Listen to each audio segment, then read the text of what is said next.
And I would like all of you to welcome Mr. Edmar Colon.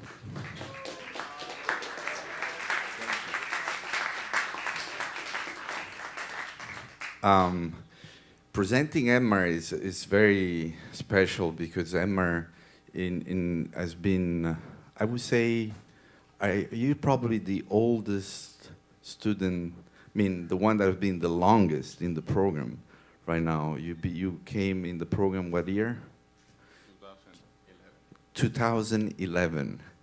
And since then, he's been through, I don't even know how many concert activity, traveling, and this is in a way somebody that at the institute we see as a really a son.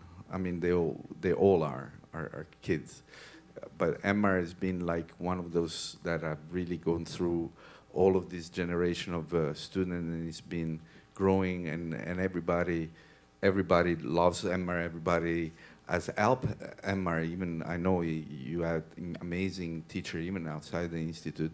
So everybody feels a piece of this presentation, I think. But we're all very proud of you. Edmar Colon presenting Borikén.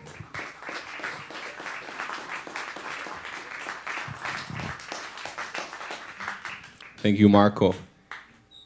Good morning to the panel. Anthony Sevilla, thank you for being here. Carl Riley, Alan Chase.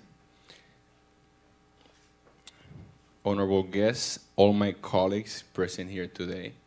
First, I wanted to thank all the team of the Berklee Global Jazz Institute for adventuring and putting this wonderful program together and giving us the opportunity for us to explore it together. Again, thank you. My thesis is called Borikén, 1493, A Rediscovery of Puerto Rico. What has inspired me to write all this music, produce this whole project, is the need for finding a new solution, an alternative solution to viewing the problems that we have in our society today in Puerto Rico, and how we can address this from a different point of view. And through my experience here at Berklee and at the Global Jazz Institute, learning. This project will attempt to raise awareness in the people of Puerto Rico through the use of an interdisciplinary work of art, raising awareness and a collective consciousness of today's social, political, and economic problems, and how these are deeply related to the 523 years history of Puerto Rico. And I must read a statement that I think sums what I'm trying to do, because I would like to get to the music and let the music also speak for itself.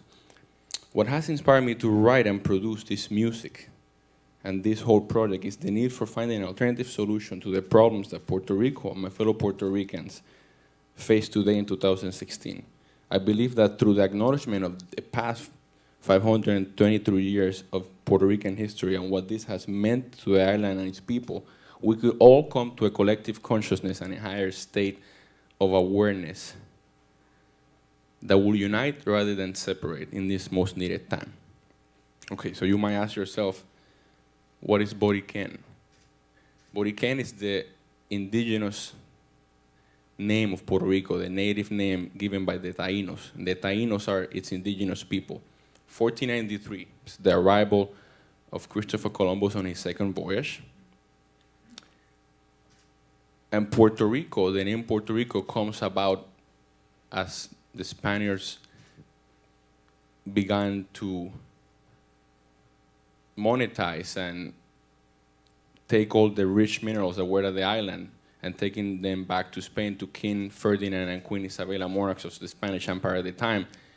Hence the name Rich Port, Puerto Rico. That's what Puerto Rico means. Okay, so we go 400 years of the colonization of Puerto Rico by the Spanish to 1898 into the Spanish-American War, where the U.S. gains control of Puerto Rico after Spain losing the Spanish-American War after the Treaty of Paris was signed in 1898. Okay. And I'll fast forward into 1917. Puerto Ricans are granted U.S. citizenship through the Jones Act of 1917. Okay, so essentially the problem that I see today, the reason I'm writing this music and what I'm bringing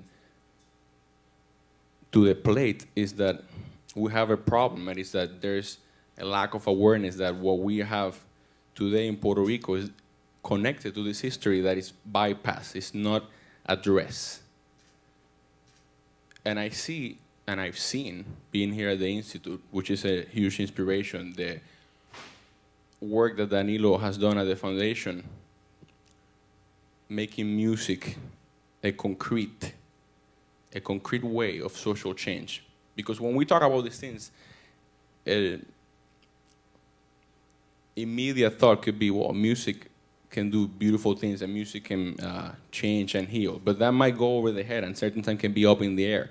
But with the example that we got, and I have, and I get inspired from Danilo, is that music can actually do concrete things, like change life. I've been going to Panama for the past 5 years, and I've seen how a kid can go from having a weapon in their hands to having an instrument in their hands, and their lives changing for the better, even if they don't become professional musicians in their lives. So that's a very concrete power of music. That's where I come. How can I write music? How can I produce music that will bring people into the awareness that problems that we're having in today in my country of Puerto Rico can be addressed from a different perspective?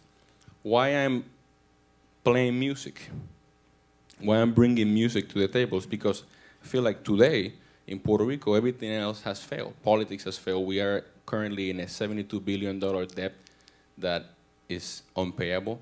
And when all this has failed, I feel like bringing music and bringing this alternative solution can bring the hope to reach that state of awareness. Okay, I would like to get to the music too, but before I do that, I would like to explain, I briefly mentioned the Jones Act of 1917, and I would like to briefly explain what this means because it exemplifies, and it's a great example of why I'm writing this music. It's one example out of many, but this is a great example of why I'm writing this and what I want to get the people to know and to question themselves. The Jones Act of 1917 says that Puerto Ricans were going to have American citizenship, but also stipulated that all merchant ships that came to the island needed to go through continental U.S. first, mostly the state of Florida. From 1917 to 1970, this was not a problem because the population growth was not so big. But from 1970 to the 70s to 2010, the population growth was so great that they needed to bypass this law, this act. That cost the government of Puerto Rico $29 billion in taxations and fees, which is half of the current debt of $72 billion. And I talked to my mom, and I talked to many people back home, and they don't really know this kind of details. I was talking to my mom on the phone, and she doesn't know. Probably she's watching me online right now, but it's not that people are ignorant. It's just that this is not spoken of, and this is not brought to the table. And I'm not trying to go to a concert and say, people learn the Jones Act 1917 and you will be better, will be in a better place. But what I'm trying to really do is how, through music and through other forms of art and disciplines that encompass arts, how can we come together knowing this history and how it has affected what we are today, our identity. What is our identity? We're Spanish for 400 years, and then the United States of America came, and it's been there since 1918. So there's all these questions that I wanted to bring to people so they can ask more questions, because that's the only way that they can start to come together and to start thinking together as a collective, in the collective consciousness. So I would like to move to the music. I explained to you this, the inspiration, and this song, I'm going to show you two pieces that I've chosen for this presentation. The first one is called Edmar y el Sol. I want to recognize Bob Patton in the audience who helped me mix it and record it. Thank you, Bob.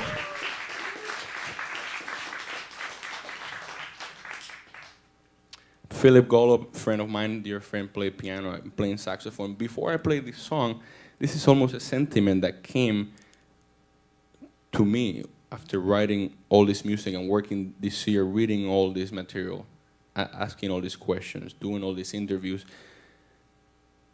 And then I wrote these lyrics, which I would like to share with you in Spanish, but up there are the English translation.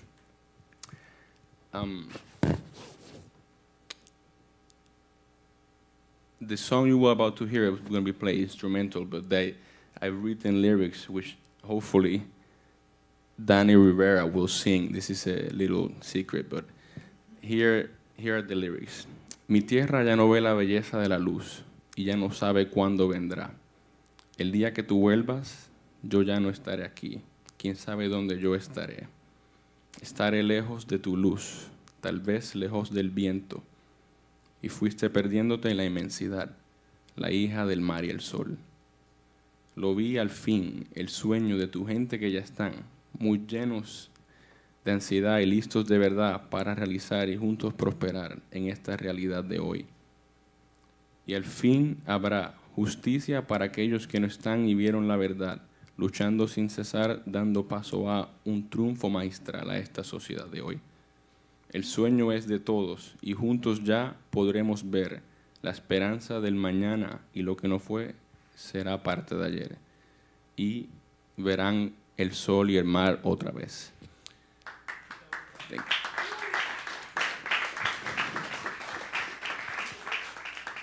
And here's the song, please enjoy.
Thank you, Del Mar y Sol.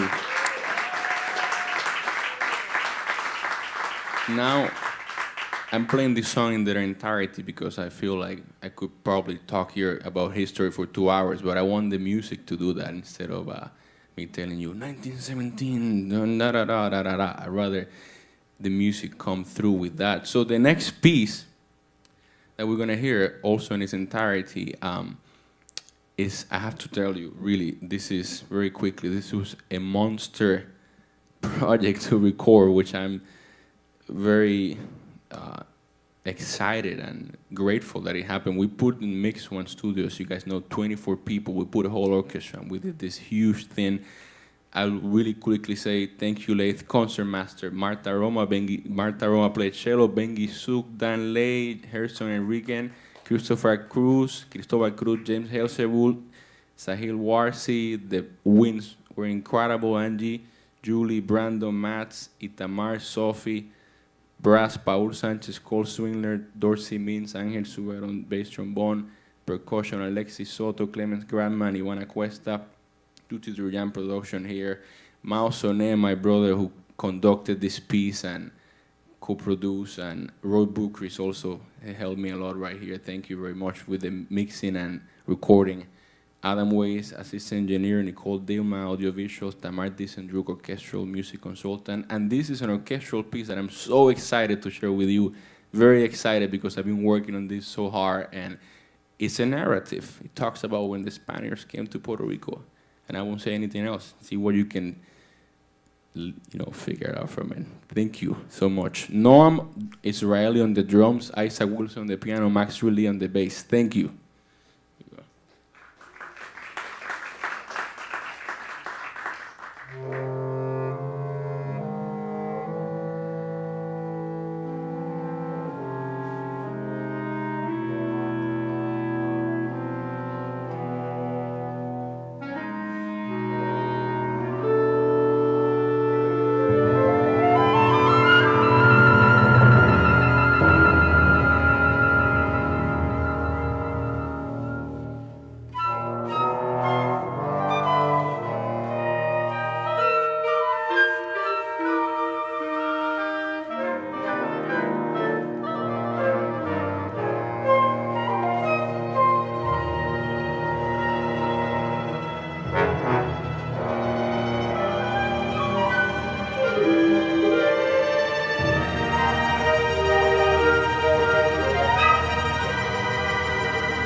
Borikén 493. Thank you.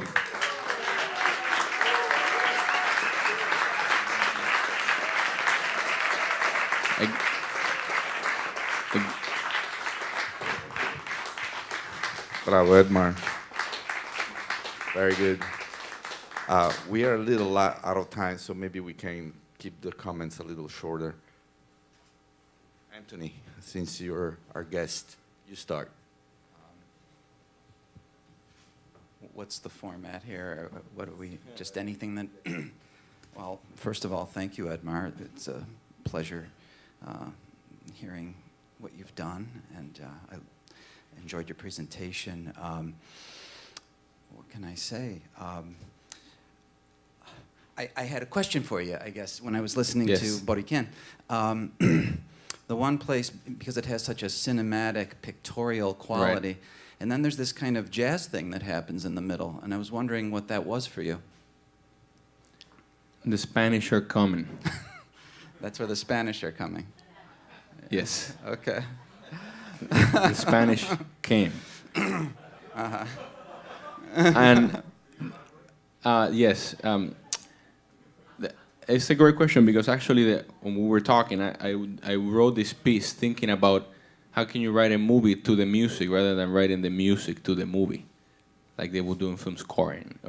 But how can somebody, I want to meet with somebody or a playwright, okay, let's write the play to this music, or let's write the movie to this music. And then in the middle part, this is a piece it says first movement there. It's a 4-movement orchestral piece that incorporates the jazz quartet later on in the movements, from the second movement on. But in the first, since I only had time and the space and the resources to do the first movement, I reorchestrated certain things to open a space for improvisation to happen, following the theme that we were having, not never abandoning the topic and the structure that the piece is based and inspired by. Okay, just to follow up on that, I would say that there's something in, when I hear that, I was having so many visualizations, as I was telling you before. I can see bodies on a stage doing things, even in a very abstract kind of way, just two bodies, and they're confronting each other somehow, and it's almost like the Spaniards and the indigenous people. I think in that particular moment, for me personally, and I don't know how others feel about it, I was a little bit brought into another headspace, maybe. You know, it feels kind of recent to me, and the other thing felt so, okay, it was kind of cinematic and pictorial in another way, but I loved what you're doing. Yeah. Thank you, Edmar. Yeah. Thank you.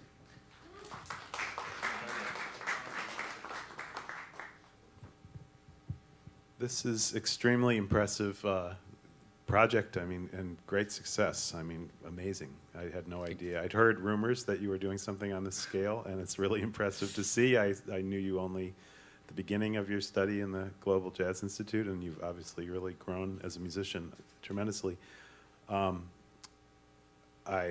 orchestral piece, how much is written of the other movements? Everything else is written. I just only used the first one. Oh, so you have 4 movements composed, and ready to play. By so this somebody. is one of the things I would like to, the Orchestra of Puerto Rico, to perform this piece and bring it into that social collective awareness that's going to happen. So have you communicated with them I already? have. As a matter of fact, on Sunday I spoke to someone that is working to make it happen with. That sounds very orchestra. possible to me, and good luck with that. I really wish you success with that. It seems like it's ready to be Thank you. played in that setting, and it would be an amazing thing to have happen. I wanted to focus on something smaller but really important, and also a great accomplishment is your soprano saxophone playing. It seems like you're focusing more on that instrument. These 2 pieces I was playing soprano because I was hearing that sound, that timbre, but I recorded all this stuff where I continued to play tenor, but I'm exploring the soprano more these days.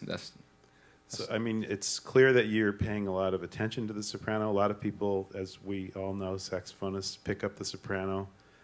It has a reputation for being an instrument that, is nice, but sounds out of tune and so on. And there's no reason for that except that people don't practice it. Right. They just have it as like their other instrument. And you're obviously developing a voice on it. You really play it beautifully. It's rare how well you play it. It's not that common. And also that you have personality on it. It's unique. I could recognize your sound. I've heard you in other projects now, and if I heard you 3 weeks from now, I'd say, hey, I think that's Edmar. That's a unique voice on the soprano, which is relatively rare, and I encourage you to keep developing that. There's obviously like some Wayne Shorter influence, but also a lot of yourself in there. And I think as you explore it more, it'll be even more yourself, but it's already very much yourself, and it's very impressive how well you're playing the instrument. That's a big thing. So thank you, Alan. Beautiful job. Yeah. Thank you. And very creative. Thank you. Edmar, thank you for sharing that music and compliments on all of it. I had a question regarding, you started your presentation saying music as a vehicle for raising awareness and social change. Can you speak a little bit specifically, having insight onto the Boricua? What do you think you can do to speak specifically to the sensibilities of that culture so that this becomes effective, that maybe wouldn't work anywhere else?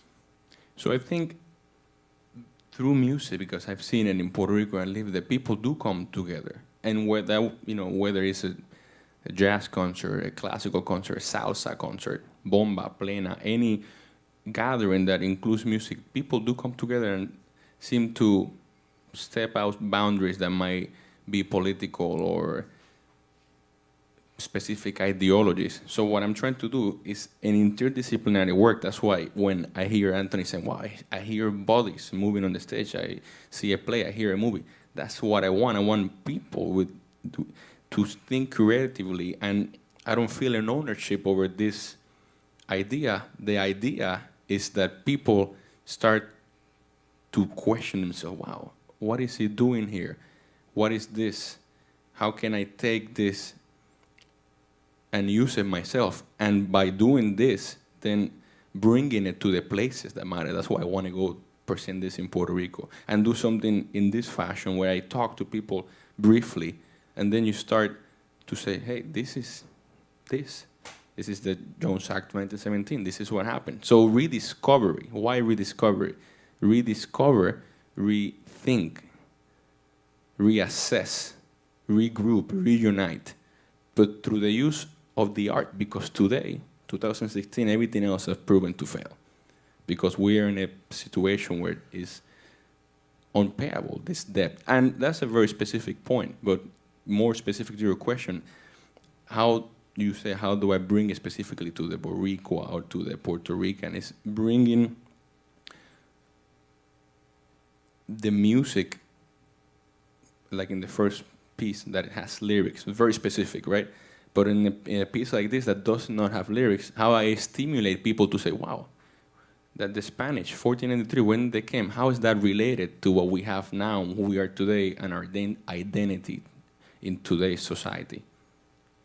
So if I understand it correctly, the presentation of the music would be complemented by something like what you're doing now. It would, yes. And also I would like the music to do it on its own, and then people come afterwards and have discussions like this. So it's almost the music to provoke forums like this, where I can go to a high school in Puerto Rico and talk to these two high schoolers, or I can go to the Symphony Hall in Puerto Rico, or I can go to any other place, not necessarily in Puerto Rico, not necessarily to Puerto Ricans, because it's not just a particular problem that we have in Puerto Rico. It's definitely a problem we have everywhere in the world, where people are sedated and are not aware. Thank you. Thank you. Edmar, congratulations. We have had a lot of conversations, which I have enjoyed immensely. I have an immense pleasure in seeing you tackle such a project, the scope of the project. I want to add something to this discussion that we have spoken about. Music, culture, identity, to raise the identity of the people and to speak in the voice of those who do not have a voice. It's something that we have spoken about, which I just want to Just throw that out there. Again, congratulations. You have a passion for the project, but you also have a passion for learning. And you remind me how important that is to have that passion, especially as a musician. And I thank you for that. Thank you, Carl. Thank you, Carl, for a wonderful year.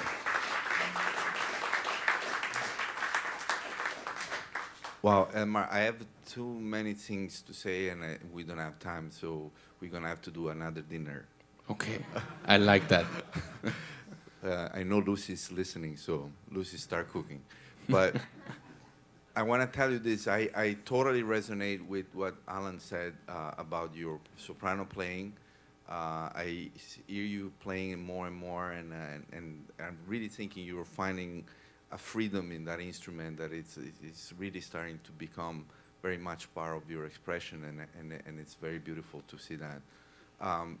The orchestral work to me is outstanding. I mean, I am so happy that I heard the part without the jazz quartet now, and now it makes so much sense to hear it all together, and it's beautiful. It's really impressive, you know, that you put together such an orchestration. You wrote all this music in 2 semesters, and you actually recorded a mixed one. Wow, that's really incredible the way it sounds. Bob. I know that you know how I feel about your work, but I just want to tell you, you know, in line of what Enrico was asking you, and I said it yesterday commenting, you know, this is, you know, you're becoming a spokesperson, and it's like what Kenny Werner says, you know, music is not the message, it's the messenger. And I think you're really doing that with your music, and I really want you to compliment it, because it's time for artists to become much more involved and when bringing a message, and not just feeling that we need to entertain people. So I congratulate you. You're really doing amazing work. Thank you, Edmar Marco. Colon. Thank you.